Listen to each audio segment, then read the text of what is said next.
El Evangelio según Lucas, en el capítulo 1.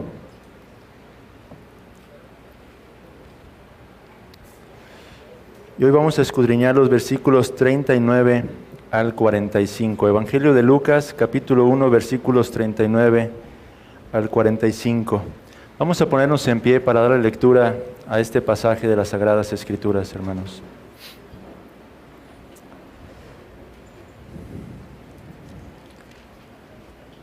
Dice la palabra del Señor. En aquellos días, levantándose María, fue deprisa a la montaña, a una ciudad de Judá, y entró en casa de Zacarías y saludó a Elisabet. Y aconteció que cuando oyó Elisabet la salutación de María, la criatura saltó en su vientre, y Elisabet fue llena del Espíritu Santo, y exclamó a gran voz y dijo: Bendita tú entre las mujeres, y bendito el fruto de tu vientre. ¿Por qué se me concede esto a mí, que la madre de mi Señor venga a mí? Porque tan pronto como llegó la voz de tu salutación a mis oídos, la criatura saltó de alegría en mi vientre.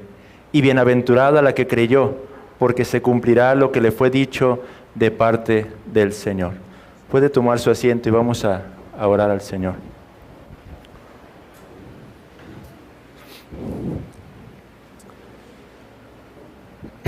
Amado Dios y Padre,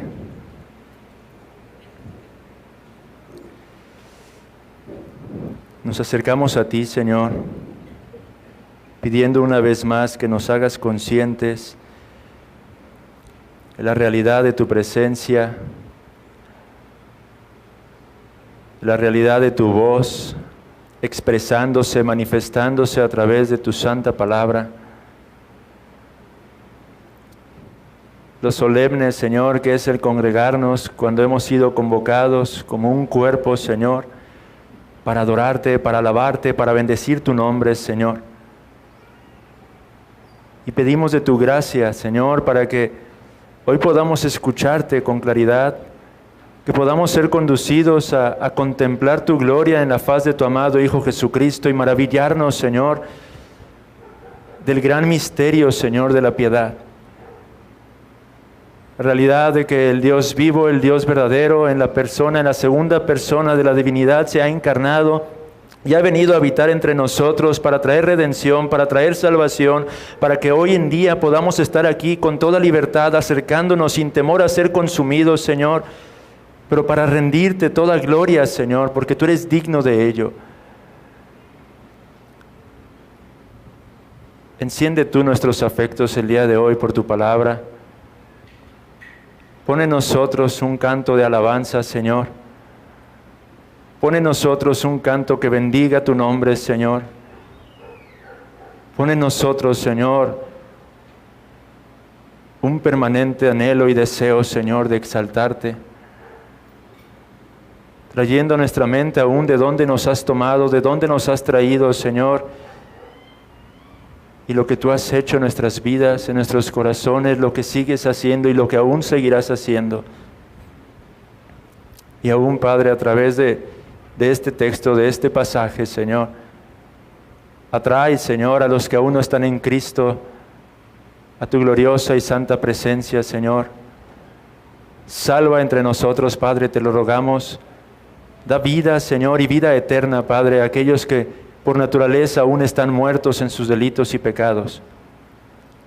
Concédenos el privilegio, Señor, de ver tu nombre siendo glorificado aún a través de sus propios labios. Tú los conoces a cada uno de ellos, Señor. Y aún despierta, Padre, a los que se encuentran confiando o descansando, Padre, no en el fundamento firme y eterno que es Cristo Jesús, tu Hijo, pero aún en su propia religiosidad. Glorifícate, Padre nuestro, y sé loado, Señor, por tu palabra. En el nombre de tu Hijo Jesús lo pedimos. Amén. No sé si se está.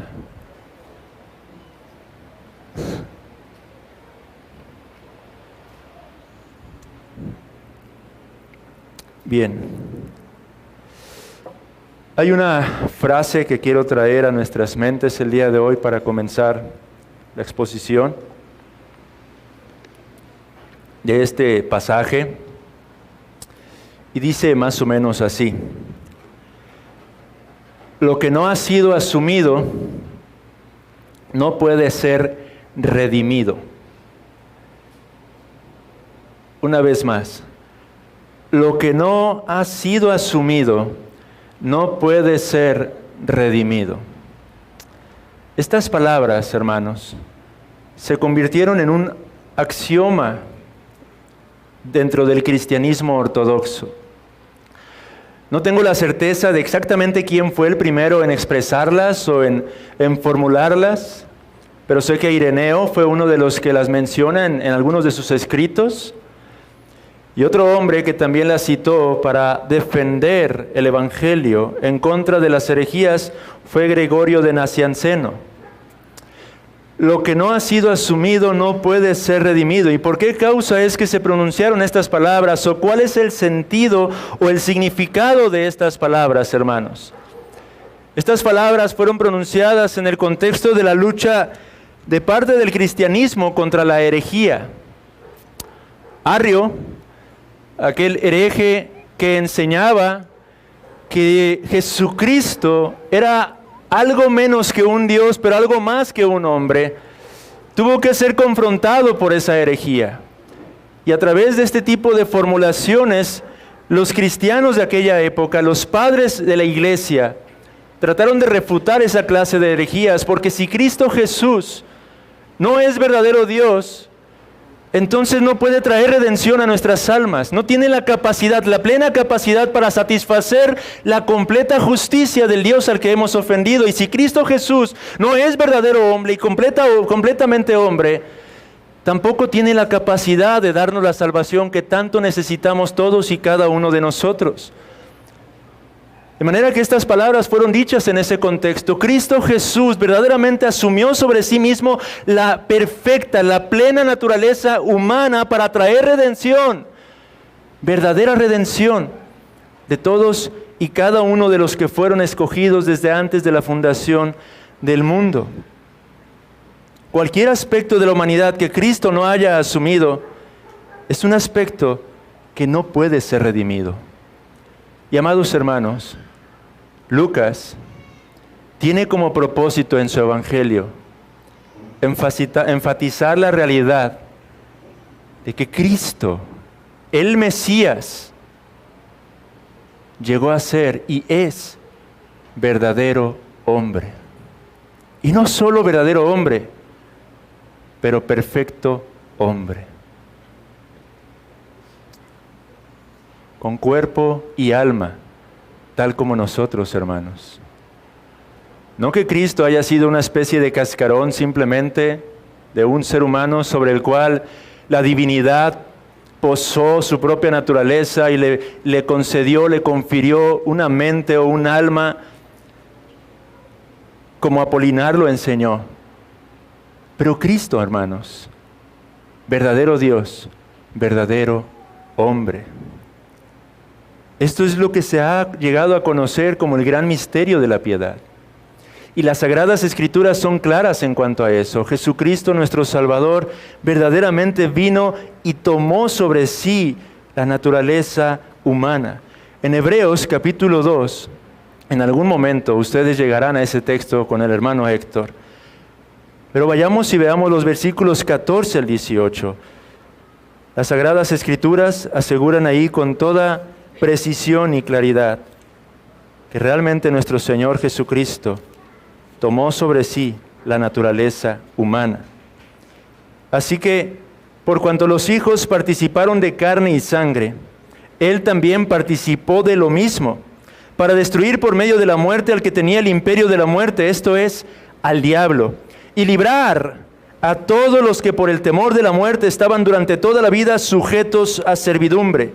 Porque ciertamente no socorrió a los ángeles, sino que socorrió a la descendencia de Abraham, por lo cual debía ser en todo semejante a sus hermanos, para venir a ser misericordioso y fiel sumo sacerdote en lo que a Dios se refiere, para expiar los pecados del pueblo. Pues en cuanto él mismo padeció siendo tentado, es poderoso para socorrer a los que son tentados. Oh, amados hermanos, He aquí el gran misterio de la piedad. Dios se manifestó en carne. Este es el glorioso y bendito Salvador que nosotros venimos a alabar. No un ser que es un poco menor que la divinidad. No un ser que es un poquito más grande que nosotros. No, venimos a adorar y alabar a aquel que es verdadero Dios y verdadero hombre. En Calcedonia se proporcionó una de las más gloriosas definiciones acerca de la naturaleza de nuestro Señor Jesucristo. Dos naturalezas, una misma persona. Y deje leerle la definición que los padres de la iglesia nos proporcionaron como una herencia para que nosotros hoy podamos estar en pie aquí, alabando y glorificando a aquel que es digno, aun a pesar del misterio incomprensible para nuestra mente finita. Observe lo que ellos escribieron o manifestaron en aquel gran concilio. Nosotros entonces, siguiendo a los santos padres, todos de común consentimiento, enseñamos a los hombres a confesar a uno y el mismo Hijo, nuestro Señor Jesucristo. El mismo perfecto en deidad y también el mismo perfecto en humanidad. El mismo verdadero Dios y verdadero hombre, de cuerpo y alma racional, coesencial con el Padre de acuerdo a la deidad, y Él mismo coesencial con nosotros de acuerdo a la humanidad. En todas las cosas como nosotros, pero sin pecado. Engendrado del Padre antes de todas las edades de acuerdo a la deidad, y en estos postreros días el mismo, para nosotros y por nuestra salvación, nacido de María, la Virgen, la Theotokos, en cuanto a su humanidad. Uno y el mismo Cristo, Hijo, Señor, unigénito, para ser reconocido en dos naturalezas, inconfundibles, intransferibles, indivisibles, inseparables. Por ningún medio la distinción de naturalezas desaparece por la unión. Más bien, es preservada la propiedad de cada naturaleza, concurrentes en una persona y una hipóstasis, no partida ni dividida en dos personas, sino uno y el mismo Hijo y unigénito, Dios, la palabra, el Señor Jesucristo, tal como los profetas desde el principio lo han declarado con respecto a Él, y como el Señor Jesucristo mismo nos lo ha enseñado, y el credo de los santos padres que nos ha sido dado. Oh, amados hermanos,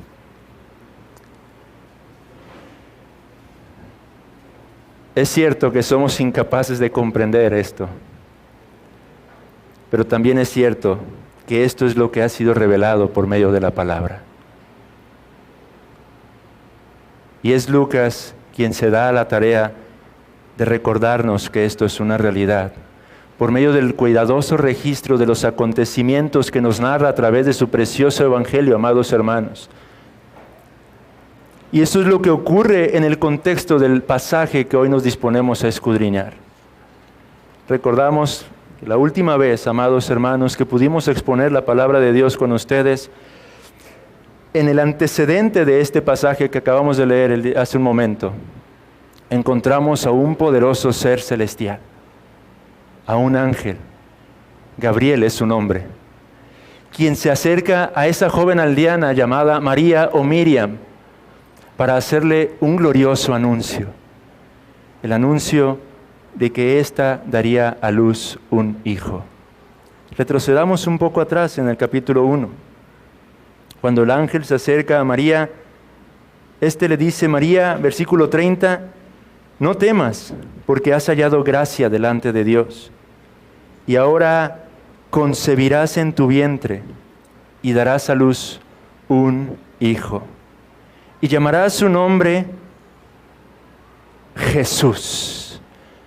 Precioso nombre, amados hermanos, como escudriñábamos la última vez. Jesús. Este será grande y será llamado Hijo del Altísimo, y el Señor Dios le dará el trono de David su padre, y reinará sobre la casa de Jacob para siempre, y su reino no tendrá fin. ¿Qué estaba diciendo el ángel, hermanos?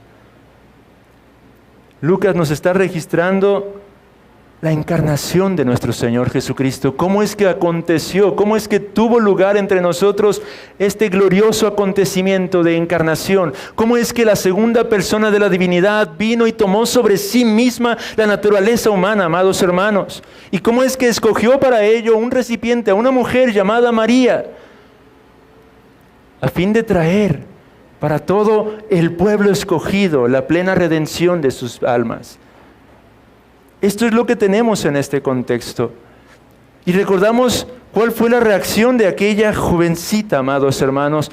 ¿Qué es lo que ella hizo ante tan glorioso anuncio en el que el ángel literalmente está diciendo que es Dios quien viene a habitar entre nosotros? Usted lo recordará. La pregunta que ella hace en el versículo número 34. Dice, entonces María dijo al ángel, ¿cómo será esto? Pues no conozco varón. ¿Cómo? Es la pregunta que hace María. Y en aquella ocasión decíamos que esta no es una pregunta de incredulidad, no es una pregunta que revele la incredulidad en el corazón de aquella joven, pero todo lo contrario. ¿Cómo? Es la pregunta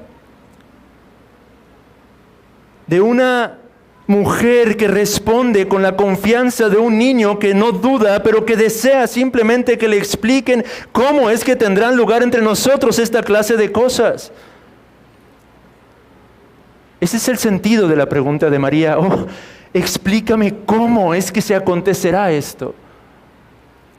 Es la misma forma, decíamos en aquella ocasión, en la que ustedes y yo pudiéramos hacernos preguntas cuando estamos ante la presencia de Dios, cuando estamos meditando en la palabra del Señor, cuando nos acercamos a contemplar esos grandes y gloriosos misterios que Dios se ha placido en revelarnos.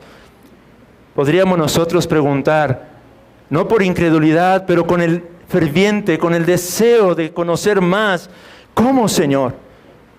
¿Cómo será en aquel entonces el ser perfectamente libres de todo error? ¿Cómo será ya en la gloria cuando estemos completamente libres de toda ignorancia y de todo pecado? ¿Cómo, Señor? ¿Cómo será habitar en aquel lugar donde la luz del día resplandecerá eternamente? Esas son las preguntas que nosotros podemos hacernos ante el Señor. ¿Cómo será contemplar a nuestro Dios y a nuestro Redentor cara a cara? ¿Se ha hecho usted esas preguntas, hermano? ¿Cómo? ¿Cómo será aquel glorioso día?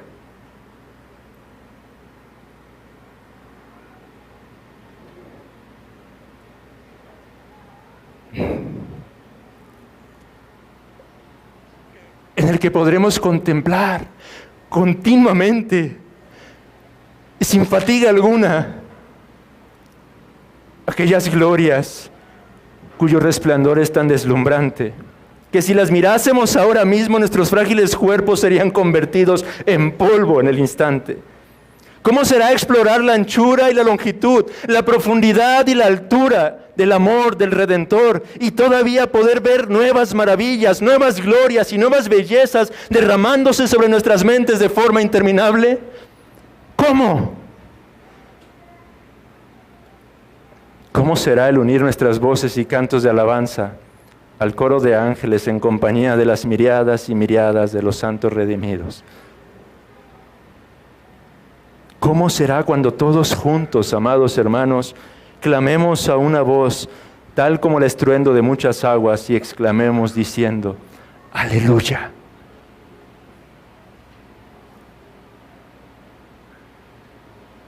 ¡Aleluya! Porque el Señor, Dios Todopoderoso, reina. Oh, amados hermanos, esa es la forma en la que María estaba preguntando, ¿cómo? ¿Cómo, Señor? ¿Cómo será esto? Y es entonces que aquel glorioso ser le responde a María, revelándole la obra sobrenatural que Dios estaría llevando a cabo en su propia persona, en su propia vida. El Espíritu Santo, versículo 35, vendrá sobre ti y el poder del Altísimo te cubrirá con su sombra, por lo cual también el santo ser, o lo santo, mejor dicho, que nacerá, será llamado Hijo de Dios. el ángel estaba revelando a María la obra de la encarnación. Pero hay algo más que dice el ángel, hermanos. Versículo 36. He aquí tu parienta Elisabet. Ella también ha concebido hijo en su vejez. Y este es el 6º mes para ella, la que llamaban estéril. Porque nada hay imposible para Dios. ¿Qué tenemos en nuestro pasaje entonces el día de hoy, amados hermanos? Versículos 39 al 45 corresponden a la confirmación del anuncio del ángel. El encuentro entre esta joven aldeana Miriam y esta mujer piadosa Elisabet corresponde a la confirmación del anuncio que el ángel acababa de hacer a María un poco de tiempo atrás. De manera que podríamos decir que el propósito de este texto, en primer lugar y de manera secundaria, podemos identificar que esta visita que María hace a Elisabet serviría para fortalecer la fe de esta joven ante el llamado que Dios le estaba haciendo al ser el instrumento a través del cual el Salvador vendría a este mundo. Pero en segundo lugar, y como propósito principal de este pasaje, encontramos la confirmación del anuncio del ángel Gabriel. Es decir, el texto nos confirma que el niño, cuyo nombre sería Jesús, era verdaderamente el Mesías prometido. Y como Mesías, no solo verdadero hombre, pero verdadero Dios. Este es el propósito de nuestro texto el día de hoy, hermanos. Y vamos a seguir una estructura muy sencilla. Dos formas en las que este pasaje nos confirma el anuncio del ángel. En primer lugar, lo que yo he llamado la confirmación personal o física. Y en segundo lugar, la confirmación profética. Versículos 39 al 41, la confirmación personal. Versículos 42 al 45, la confirmación profética. Y observe lo que narra Lucas. En aquellos días, verso 39, levantándose María, fue deprisa a la montaña, a una ciudad de Judá, y entró en casa de Zacarías y saludó a Elisabet. Y aconteció que cuando oyó Elisabet la salutación de María, la criatura saltó en su vientre, y Elisabet fue llena del Espíritu Santo. Tan solo en el momento en que María entra, amados hermanos, a casa de Zacarías, este sacerdote del cual ya leímos anteriormente algunas cosas, Elisabet misma, estando allí en ese hogar, representaba un fuerte testimonio. Una mujer de edad avanzada, quien había sido estéril durante toda su vida, ahora se encontraba con 6 meses de gestación, tal como el mensajero divino le había asegurado a María en aquella visita, en que concluyó con las palabras que leíamos hace un momento, porque nada hay imposible para Dios. Esto ya de entrada era una confirmación de lo que se le había anunciado a María, hermanos. El ángel le había asegurado: he aquí tu parienta Elisabet, ahora tiene 6 meses de embarazo. Aquella mujer que era estéril, que era incapaz de procrear, María, Dios ha hecho una obra a través de ella. De momento que eso ya testificaba, que eso ya testificaba ante María, el solo hecho de entrar a ese hogar y ver a aquella mujer con su vientre abultado, quizá acariciándolo, era una confirmación de la veracidad de lo que el ángel le había proclamado a María. Y es que pensemos por un momento, amados hermanos, lo que María había escuchado realmente era algo sobrenatural. El anuncio que ella había recibido no era algo común, no era algo cotidiano, era algo extraordinario, hermanos. Y el ángel le había dicho que esto sería una señal para ella.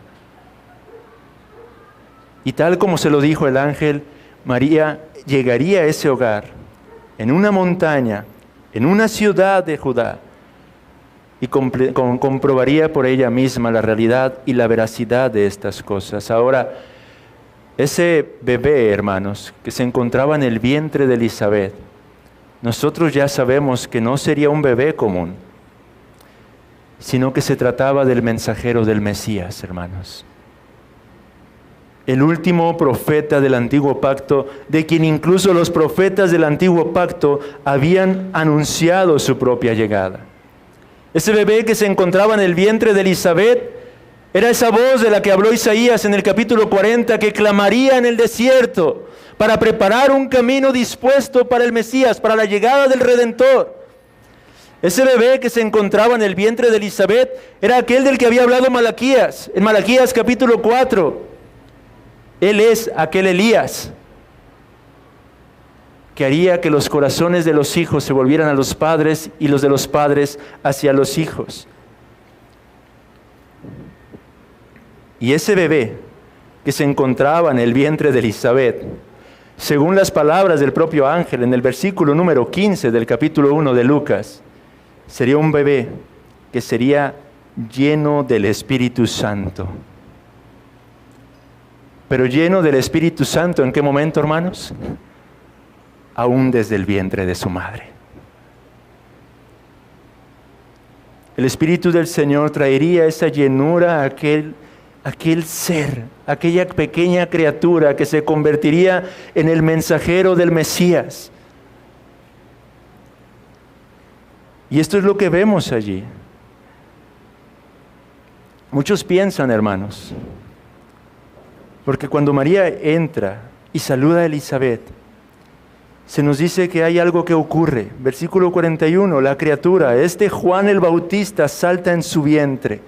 Y en el versículo número 44, Elisabet nos aclara por qué es que este bebé saltó en el vientre. Dice, porque tan pronto como llegó la voz de tu salutación a mis oídos, la criatura saltó de alegría en mi vientre. Amados hermanos, a veces cuando leemos la palabra del Señor, leemos el principio del ministerio de Juan el Bautista y creemos que cuando se aparece en el desierto, de esa forma extravagante, vestido de pelo de camello, comiendo miel y langostas silvestres, creemos que es ahí cuando se inaugura su ministerio, amados hermanos, pero lo que tenemos aquí es realmente la inauguración del ministerio de Juan el Bautista.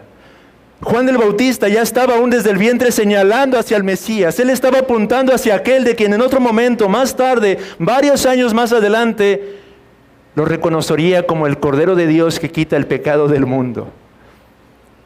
Aún desde el vientre, aquel bebé estaba proclamando su gozo de estar cerca del Mesías, cumpliendo con su propósito. Usted recordará en Juan capítulo 3, versículo 29, las palabras de Juan el Bautista, cuando él dijo, el que tiene la esposa es el esposo, mas el amigo del esposo que está a su lado y le oye, se goza grandemente de la voz del esposo. Así pues, mi gozo está cumplido.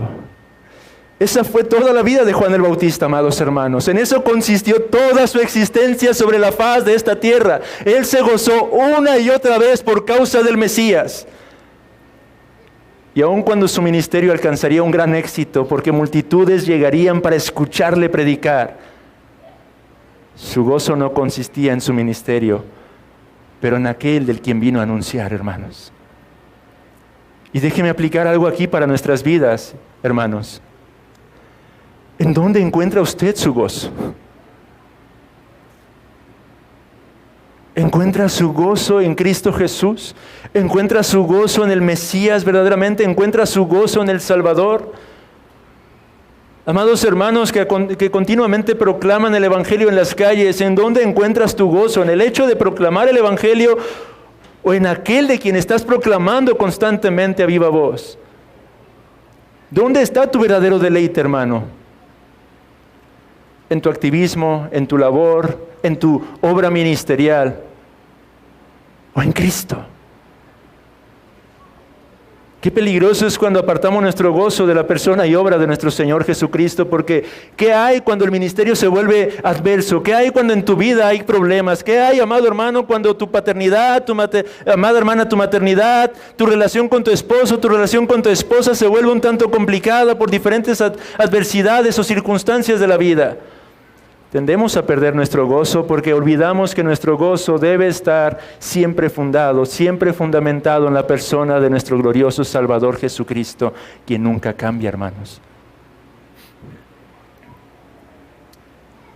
Esa pequeña vida esa pequeña vida del profeta, el profeta más grande que jamás haya existido, fue utilizada por Dios a través del poder del Espíritu Santo para indicar deleite por el hecho de que el Mesías había sido concebido en María. Dios literalmente confirmó el anuncio del ángel a María a través del movimiento de ese bebé que fue interpretado por la propia Elizabeth. Esta es entonces la primera confirmación, hermanos, y es en la que menos tiempo pensaba tomarme. Pero hay una segunda confirmación aquí, la confirmación profética. Versículo 42. Y exclamó a gran voz, hablando de Elizabeth, y dijo: bendita tú entre las mujeres, y bendito el fruto de tu vientre. ¿Por qué se me concede esto a mí, que la madre de mi Señor venga a mí? Porque tan pronto como llegó la voz de tu salutación a mis oídos, la criatura saltó de alegría en mi vientre, y bienaventurada la que creyó, porque se cumplirá lo que le fue dicho de parte del Señor. La segunda confirmación, hermanos, se da por medio de un grito, literalmente, pero un grito de júbilo y alabanza, o podríamos decir con toda propiedad, por medio de una especie de canto, porque eso es lo que hace Elizabeth. Una vez que su bebé salta en el vientre de gozo, de alegría, al saberse cerca del Mesías, la palabra del Señor claramente nos revela que Elizabeth, aquella mujer, fue llena del Espíritu Santo. ¿Y qué es ser lleno del Espíritu Santo, hermanos? No cometamos el error de pensar en el Espíritu Santo como una especie de fuerza impersonal. El Espíritu Santo es la tercera persona de la divinidad, persona de la divinidad. Y cuando un hombre o una mujer se encuentra lleno del Espíritu Santo, lo que las Escrituras tratan de transmitir es que somos controlados, dirigidos, guiados por la persona del Espíritu Santo. Su voluntad mostrándonos el camino, su voluntad dirigiendo nuestros pasos. De ahí la importancia, amados hermanos, de que busquemos constantemente esa llenura, para que seamos capaces de conducirnos por este mundo, guiados por el Espíritu Santo. Y una vez que la Biblia nos describe que esta mujer piadosa fue llena del Espíritu Santo, es entonces que ella grita, ella comienza a clamar, pero una voz de júbilo, una voz de alabanza, esta especie de canto. Los cantos, hermanos, es algo común en la historia de la redención. Usted recordará que muchas veces a través de la historia de la redención, el pueblo de Dios, en la llenura del Espíritu Santo, ha cantado al Señor. En Éxodo capítulo 15, por ejemplo, tenemos a Moisés. Cuando pudieron ser testigos de la gloriosa, de la poderosa liberación de Dios, cuando los liberó y los salvó de manos del ejército del faraón. Una vez que cruzaron el Mar Rojo, se nos dice que Moisés comenzó a cantar y a alabar al Señor. En el libro de los Jueces, en el capítulo 5, Débora comienza a cantar y a alabar al Señor también por causa de la salvación de Dios, por causa de la victoria que Dios había dado sobre sus enemigos. En otra ocasión, en el primer libro del profeta Samuel, capítulo 2, encontramos a una mujer agradecida con Dios, Ana, cantando al Señor, alabando al Señor, glorificando al Señor. Vez tras vez, a lo largo de la historia de la redención, el pueblo de Dios ha cantado al Señor. Y Lucas, hermanos, en el preámbulo de la llegada del Mesías, nos registra 5 preciosos cantos. El primero de ellos es este, el canto de Elizabeth. El segundo de ellos lo encontraremos enseguida en las palabras y en los labios de María, aquel que es conocido como el Magnificat de María, versículos 46 al 55. El tercer precioso canto que Lucas nos registra se encuentra en los versículos 68 al 79 y brota de los labios de Zacarías, un anciano sacerdote agradecido con Dios por causa de la llegada de su propio hijo Juan el Bautista, pero sobre todas las cosas agradecido porque esto indicaba la llegada del Mesías tan esperado. Este es el conocido como el Benedictus de Zacarías. El cuarto canto no viene de labios de hombres, hermanos, pero de los propios ángeles. Aquel que es conocido como el Gloria in excelsis Deo, capítulo 2, versículo 14 de Lucas. Y el quinto canto, el Nunc Dimittis de Simeón, en los versículos 29 al 32 del capítulo 2, un precioso canto de esperanza, amados hermanos, en el que ciertamente me deleité cuando pude compartirlo en Saltillo y Monterrey. 5 cantos. 5 cantos en la antesala y en el preámbulo de la llegada del Mesías, de la liberación del Mesías, de la salvación que con él venía. Pero hay un canto más, hermanos, que según las Sagradas Escrituras entonaremos todos y cada uno de nosotros. En Apocalipsis, capítulo 7.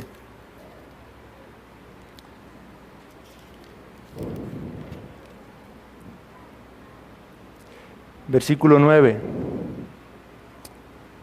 Juan, el apóstol, estando en Patmos, registra esta parte de su visión. Y él dice, después de esto miré, y he aquí una gran multitud, la cual nadie podía contar, de todas naciones y tribus y pueblos y lenguas que estaban delante del trono y en la presencia del Cordero, vestidos de ropas blancas y con palmas en las manos, y clamaban a gran voz diciendo, la salvación pertenece a nuestro Dios que está sentado en el trono y al Cordero.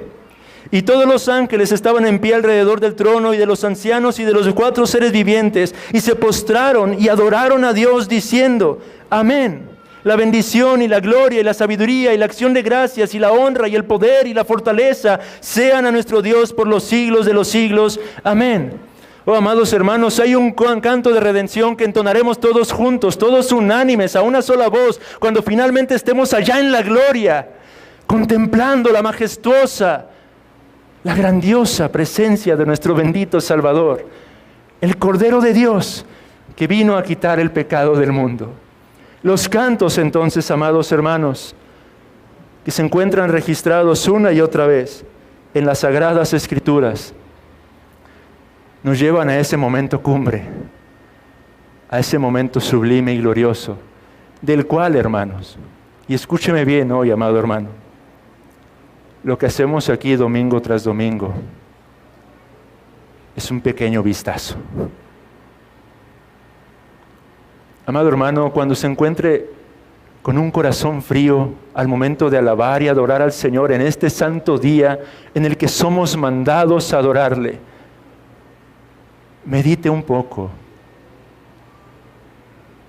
en aquel glorioso día, hermanos, y en la realidad de lo que representa lo que hacemos aquí. Medite un poco, amado hermano, en que aún aquí y ahora los gloriosos ángeles del Señor se encuentran a nuestro alrededor. Y que aunque en estos momentos no somos capaces de contemplar físicamente la gloria del Cordero de Dios, ciertamente Él está entre nosotros, hermanos. Quiera el Señor obrar en medio de nosotros, despertando nuestros afectos de una manera santa, dispuestos a alabarlo porque Él es digno, hermanos. No solo en aquel día será digno, pero aquí y ahora Él es digno. Y lo que Elizabeth está haciendo es precisamente alabar al Señor. Y al hacerlo, ella bendice. Bendice la gracia de Dios para con María, cuando le dice, bendita tú entre las mujeres, sonando como una especie de eco de las mismas palabras que el ángel había pronunciado para con María. Y no solamente bendice a María, pero bendice al Señor mismo cuando dice, bendito el fruto de tu vientre. ¿Y por qué bendecía a María, hermanos? Déjenme hacer nada más una anotación en este punto. En la cultura hebrea, La grandeza de una mujer estaba ligada a la grandeza de los hijos que hubiera tenido. Y piensa en eso. En el vientre de María estaba el Mesías. ¿Cómo no sería bendecida ella? ¿Cómo no sería considerada bendita? Pero también piensa en esto, amado hermano. Usted y yo somos igualmente o más bendecidos. Porque en una ocasión, en Lucas 11:27 se nos registra un acontecimiento. Nuestro Señor Jesucristo hablando y se nos dice, mientras Él decía estas cosas, una mujer de entre la multitud levantó la voz y le dijo, bienaventurado el vientre que te trajo y los senos que mamaste. Mas he aquí que nuestro Señor responde. Déjeme ir al texto porque no lo registré. Antes bienaventurados los que oyen la palabra de Dios y la guardan. Elizabeth bendice a María, bendice al Señor, bendice el fruto de su vientre. Pero ¿cuál es la causa de esa bendición? Y ese es el punto central del mensaje. ¿Por qué Elizabeth comienza a bendecir, a alabar y a glorificar al Señor? Y es aquí donde encontramos la confirmación profética del anuncio de Gabriel. En el versículo 43 tenemos unas palabras que llamaban mucho mi atención cuando meditaba por segunda ocasión ahora para exponer este texto con ustedes, este pasaje.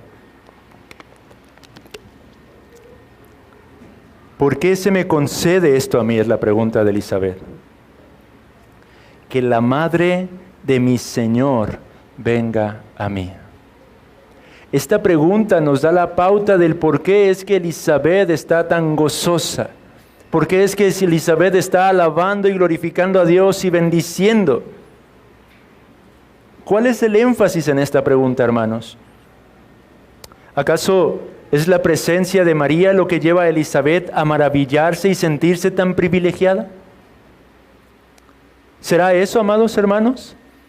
Que el hecho de que María estuviera allí es lo que produjo en Elizabeth un gran gozo y la sola presencia de María es lo que la llevó a prorrumpir en alabanza al Señor. No, hermanos. El énfasis está en la persona dentro del vientre de la joven Miriam, hermanos. Ese es el énfasis de nuestro texto, hermanos. Por eso es que he titulado este sermón, La Madre de mi Señor, poniendo en mayúsculas la palabra Señor.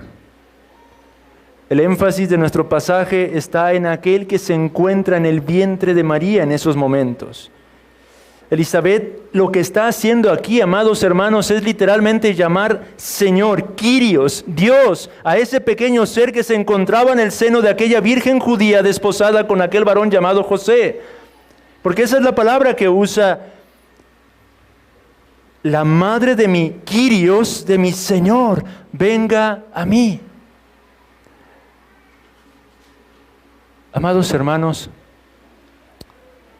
a veces los comentaristas enfatizan, y creo que es verdad, en que una de las más gloriosas palabras o confesiones que se encuentran registradas en el Nuevo Testamento salieron de los labios del apóstol Pedro.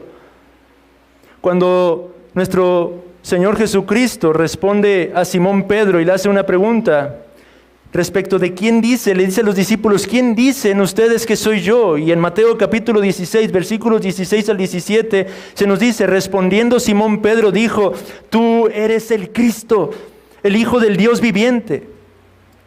Y lo que Jesús le dice es, bienaventurado eres, Simón, hijo de Jonás, porque no te lo reveló carne ni sangre, sino mi Padre que está en los cielos. La mayoría de los comentaristas dicen que esta es una de las más gloriosas declaraciones que han brotado de los labios de un hombre a lo largo del Nuevo Testamento, hermanos. Pero lo que tenemos en el día de hoy, en este pasaje, es algo realmente similar. Una mujer, Elizabeth, sin siquiera haber visto aún a nuestro Señor Jesucristo, como lo habría visto Pedro, quien tuvo la oportunidad de verlo haciendo milagros, prodigios, maravillas, sanando enfermos, trayendo muertos de la muerte. Valga la redundancia. Elizabeth, simplemente inspirada por el Espíritu Santo, llama a aquel bebé. Y digo bebé, hermanos, porque ya era una criatura, una persona, contrario al pensamiento moderno.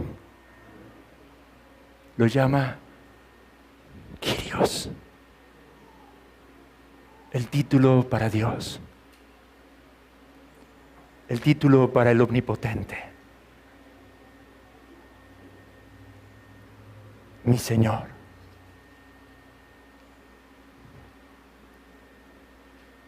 El énfasis entonces, hermanos,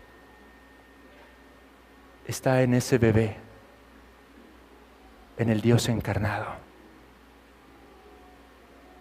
Y llama a María la madre de mi Dios, podríamos decirlo. Y creo que podemos entender el contexto, hermanos. ¿No era María, hermanos? ¿No era ella la protagonista en ese pasaje? No era Elizabeth, no era Juan, pero Cristo. Y cuando leemos textos como este, es así que debemos entenderlos. ¿Por qué a mí? ¿Cómo? ¿Cómo es que se me concede esto a mí, que la madre de mi Señor venga a mí? Hermanos, al meditar en este pasaje, recordaba una famosa palabra griega que se usó precisamente en el concilio de Éfeso y de Calcedonia. Una palabra griega que ha sido muy malentendida en nuestros días, aún por muchos de nosotros.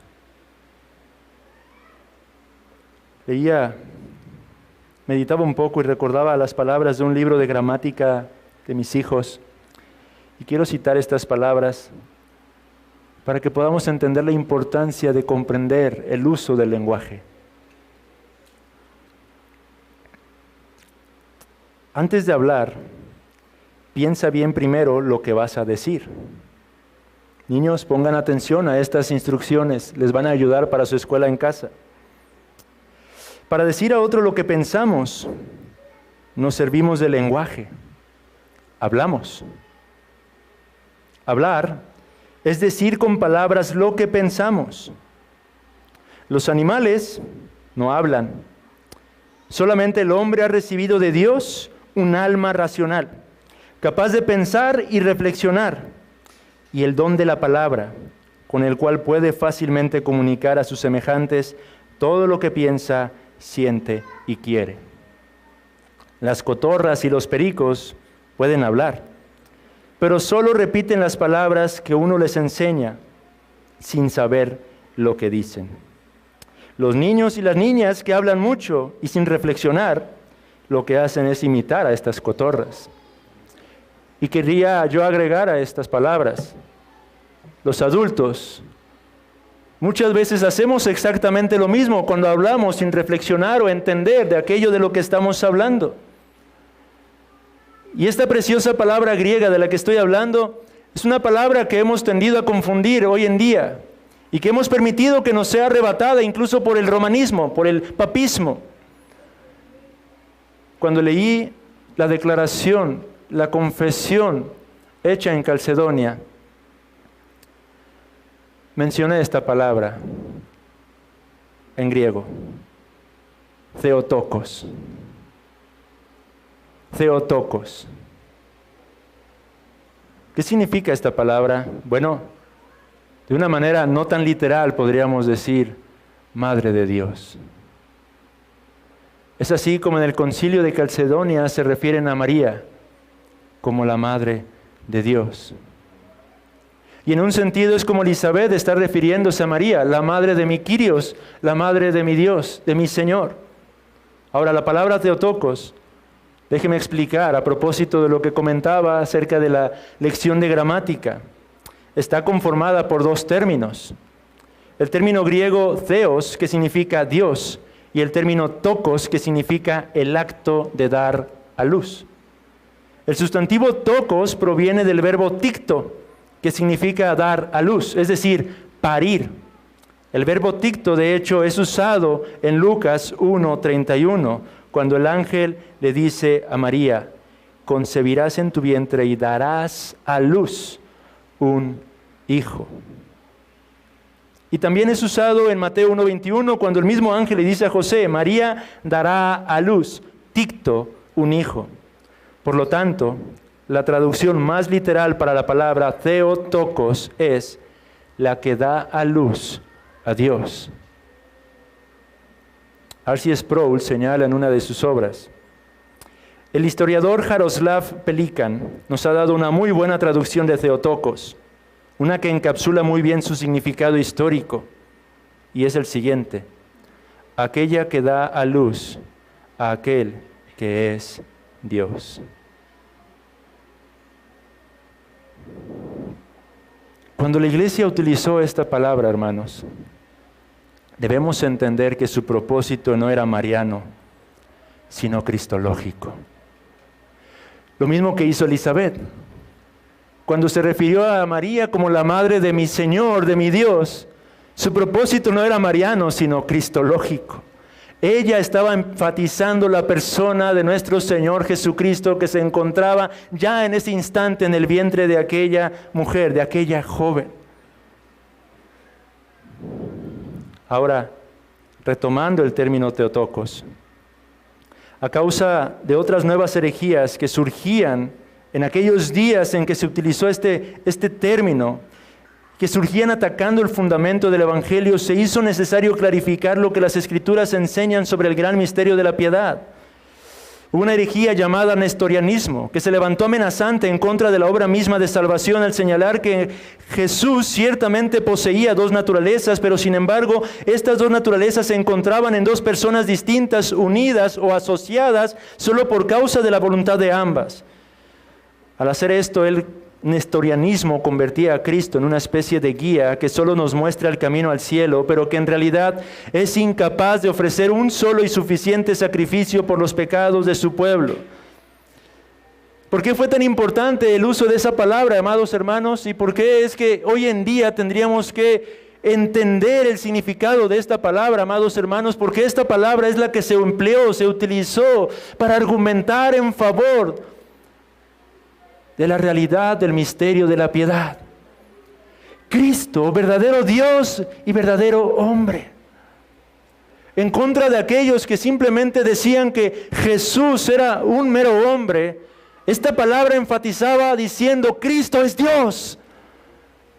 Pero el hecho de que estuviera y haya nacido del vientre de una mujer de carne y hueso, enfatizaba diciendo: pero es hombre. Recordando una vez nuestro axioma: lo que no ha sido asumido no puede ser redimido. En los tiempos entonces, cito una vez más a Sproul, en que se llevó a cabo el concilio de Éfeso, Theotokos se refería a que María era la madre de Dios, pero no en el sentido de que Jesús hubiera recibido su naturaleza divina por parte de María. Simplemente significaba que María, siendo la madre de Jesús, era la madre de Dios en ese sentido. Jesús es Dios y María es su madre, hablando de su naturaleza humana. No había ninguna confusión en Éfeso o Calcedonia en cuanto a alguna noción de deidad en María. Simplemente articulaba el hecho de que María era la madre terrenal de aquel que es Dios encarnado. Y déjenme leer otra cita más para que pueda quedar todavía un poco mejor, más claro en nuestras mentes. El antiguo título de Theotokos, Madre de Dios, ratifica la naturaleza tanto humana como divina de Cristo. En efecto, la razón principal por la cual el concilio de Éfeso definió que María es verdadera Madre de Dios, Theotokos, no fue para resaltar la dignidad de María, sino para ratificar la realidad de la encarnación. Fin de la cita. Regresando a Elizabeth entonces, hermanos, lo que ocurrió en Éfeso y Calcedonia es lo mismo que tenemos en nuestro texto. La causa por la que Elizabeth, inspirada por el Espíritu Santo, está tan asombrada es porque sin entender cómo, en ese mismo instante, ella se sabía delante de la presencia de su Kyrios, de su Dios. Grande es el misterio de la piedad. Es Dios quien vino de lo alto para encarnarse. Juan 1:1 nos dice, en el principio era el Verbo, y el Verbo era con Dios, y el Verbo era Dios. Y aquel Verbo fue hecho carne. Cristo nuestro Señor, Juan 6:38, dijo, porque he descendido del cielo. El apóstol Pablo en segunda carta a los Corintios, capítulo 8, versículo 9, dijo lo siguiente, porque ya conocéis la gracia de nuestro Señor Jesucristo, que por amor a nosotros se hizo pobre. En Filipenses registra las palabras, el cual siendo en forma de Dios, no estimó el ser igual a Dios como cosa a que aferrarse, sino que se despojó a sí mismo tomando forma de siervo. Y Gálatas capítulo 4, versículo 4, pero cuando vino el cumplimiento del tiempo, Dios envió a su Hijo. Amados hermanos, Dios vino en la carne, Dios vino entre nosotros, Dios vino a morar en medio de este mundo caído. Eso es lo que llamamos el comienzo del estado de humillación del Salvador. Cristo se humilló, amados hermanos. El Kyrios, el Eterno, el Todopoderoso, el principio y el fin de todas las cosas, se encontraba allí, delante de Elizabeth. Y esa es la causa por la que ella pregunta, ¿por qué? ¿Por qué se me concede a mí? ¿Por qué se me concede esto a mí? O como dice la Biblia de las Américas, ¿por qué me ha acontecido esto a mí? Oh, amados hermanos, me temo que cuando leemos las Sagradas Escrituras, muchas veces lo leemos con tal indiferencia o tal frialdad y nos olvidamos que lo que las Escrituras nos están narrando son la forma en la que Dios revela la redención de nuestras almas, pero a través de los tratos que Él tuvo con personas de carne y hueso como usted y como yo, personas débiles como usted y como yo, personas que son capaces de maravillarse y de asombrarse ante los más gloriosos misterios que Dios se ha placido en mostrarnos. Y cuando leía esta pregunta de Elizabeth, amados hermanos, yo quiero pensar que ella realmente estaba expresando esto con ese júbilo, con ese gozo, con esa alegría, pero con esa sensación de indignidad. ¿Cómo es que esto me está ocurriendo a mí? ¿Por qué? ¿Yo qué soy, Señor?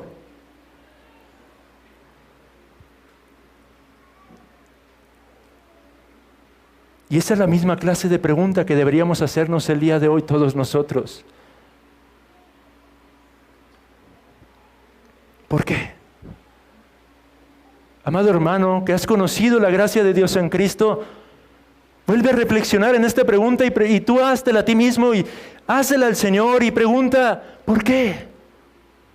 ¿Por qué a mí?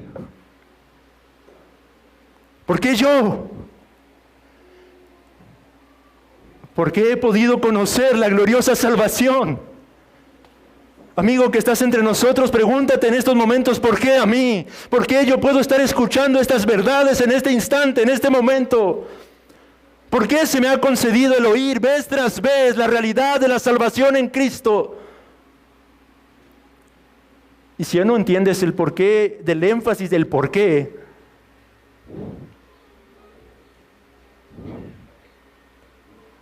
recuerda nuestra condición fuera de Cristo, para que entonces puedas entender este énfasis. A menudo perdemos de vista el enfoque real y olvidamos la gracia de la que hemos sido objetos. Tomemos la pregunta de Elizabeth y meditémosla en nuestro corazón, ¿por qué a mí? Recuerde esto, amado hermano. Por naturaleza, sus afectos se encontraban miserablemente desviados. Recuerde esta realidad: todo hijo de Adán y toda hija de Eva, desde la caída, llegamos a ser lo que un puritano llamaría monstruos espirituales. Recuerde la realidad de cómo es que nuestro corazón se encontraba puesto en las cosas del mundo, y nuestros rostros volviéndose hacia mirar el infierno y no el cielo. Recuerde cómo es que usted amaba aquello que debería haber odiado y odiaba aquello que en realidad debería haber amado.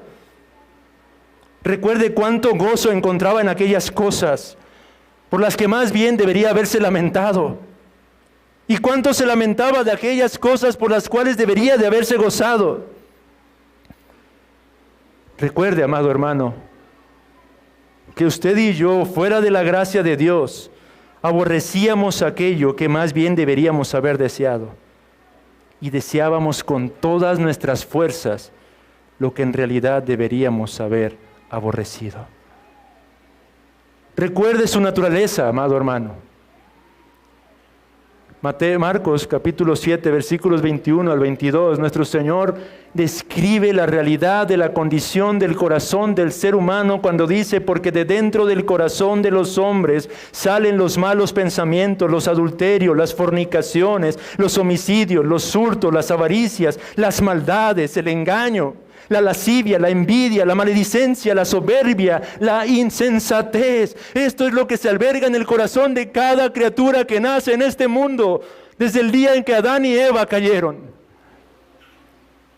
Somos pecadores por naturaleza. No hay justo, ni aún uno. Por ello es que deberíamos tomar esta pregunta una vez más y maravillarnos, asombrarnos esta mañana, preguntando una vez más al Señor: Señor, ¿por qué? ¿Por qué a mí? ¿Por qué yo? No somos diferentes a la prostituta que se encuentra en estos momentos ofreciendo su servicio, Señor. No somos diferentes a aquel que se encuentra purgando cadena perpetua por haber asesinado a una persona o a una gran cantidad de personas. Nuestro corazón por naturaleza es igualmente corrupto. ¿Por qué entonces? ¿Por qué a mí?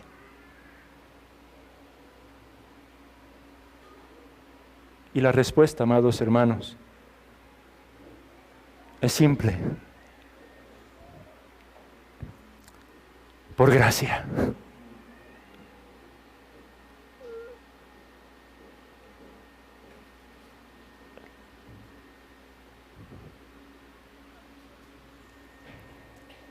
Por gracia sois salvos, por medio de la fe.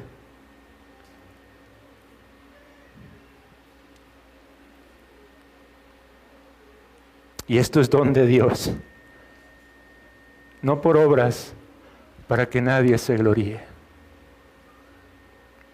¿Por qué? ¿Por qué Cristo vino a este mundo? ¿Por qué el Kyrios se humilló? ¿Por qué aquel que es Rey de Reyes y Señor de Señores tomó forma de siervo y vino a morar en el vientre de una de sus criaturas? Por gracia para los hombres, por gracia para las mujeres, por gracia para con los niños, por gracia para con todo aquel que se arrepienta de sus pecados y esté dispuesto a poner su confianza en la persona y obra de este bendito Salvador. Porque ese es el punto, amados hermanos, con el que concluye nuestro precioso texto el día de hoy. Elizabeth bendice al final. Y una vez más, no primordialmente a María, pero la fe que le fue dada a María. Bienaventurada la que creyó, porque se cumplirá lo que le fue dicho de parte del Kyrios, del Señor.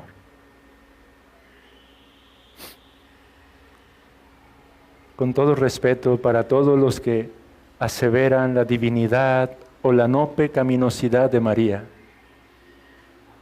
ella fue una creyente. Y para ser creyente, primero necesitamos reconocernos como pecadores. Aquellas dos piadosas mujeres estaban maravilladas de la abundancia de la gracia de Dios para con sus vidas, reconociéndose indignas, inmerecedoras de tan grande favor. Y la misma bienaventuranza, amados hermanos y amigo que estás entre nosotros, es la bienaventuranza que se te ofrece a ti el día de hoy. Bienaventurados los que han creído. Bienaventurados todos los que han creído y que dan fruto de una verdadera fe y un verdadero arrepentimiento. Porque ese gozo y esa alegría que estas dos piadosas mujeres pudieron experimentar en aquel momento, amados hermanos, es la misma clase de gozo y alegría, pero multiplicada por un gran exponente. No sé cómo expresar esta realidad, pero ese gozo y esa alegría es algo que experimentaremos todos los santos redimidos, regresando al texto de Apocalipsis, cuando estemos finalmente en la presencia del Señor, y no simplemente por causa de la fe. La fe es el instrumento y el medio a través del cual nos lleva hacia sí el Señor, pero por causa de la gracia que hemos recibido con esa fe que confía. Amigo que estás entre nosotros, cree en este Salvador. Cree en Jesucristo. Cree en este Redentor. Aprópiate de Él como tu Salvador, no como el Salvador del mundo, no como el Salvador del pecado, pero como tu Salvador, el Salvador de tu pecado. Acude hoy mismo a Él en arrepentimiento y fe, aferrándote por medio de la fe a la gracia que se te revela el día de hoy, porque a eso vino nuestro Señor Jesucristo. Su humillación no terminó en el hecho de haberse hecho un siervo entre nosotros, sino que al ir a aquella cruz, Él murió para darte vida. Y volviendo a recordar las palabras para llegar a la conclusión, Él asumió tu propia naturaleza, la naturaleza humana, aunque sin pecado, para poder redimirte de tus pecados. Esto es lo que predicamos. Este es el Salvador que necesitamos todos y cada uno de nosotros. El perfecto Salvador para nuestras almas. Cristo Jesús es el único que puede rescatarnos de la miserable condición en la que por naturaleza nos encontramos. Hoy eres llamado, amigo, a arrepentirte y a creer. Quiera el Señor poner convicción por su Santo Espíritu en tu corazón y atraerte irresistiblemente a aferrarte al mismo Kyrios que tanto Elizabeth como María adoraron. Y quiera el Señor sembrar en el corazón de su pueblo un gozo y una singular alegría al ser recordados de la indignidad de cada uno de nosotros y de la abundancia de la gracia de nuestro Señor. Oremos.